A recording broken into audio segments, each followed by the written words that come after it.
Hello guys, welcome to my vlog.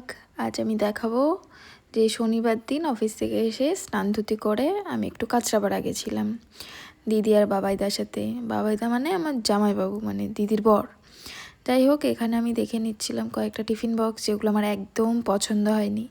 তারপরে আমার এই দুটো জামাই পছন্দ হয়েছিল, তো আমি নিয়ে নিয়েছি। এবার একটু মেন্স কালেকশনের দিকে দেখেছিলাম, বাট কিছুই পছন্দ হয়নি, তো বাবাইদা কিছু নেয়নি। তো আমরা বিলিং করে আবার বেরিয়ে পড়লাম। তো দিদি আর বাবাইদা বলল কি যে কাঁচরাপাড়ায় একটা ভালো চাউমিনের দোকান আছে, সেখান থেকে চাউমিন খাওয়াবে আমাকে, মানে আমি খাওয়াবো, বাট ওরা সন্ধান দিয়েছে। তো আমরা চাউমিন নিয়ে নিলাম। তারপরে বাবাইদা একটা ক্যাম্পা কিনে আনলো।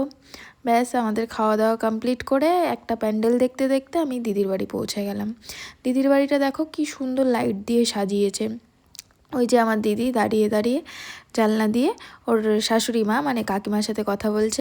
ব্যাস, আজকের ভ্লগটা এইটুকুনি, টাটা।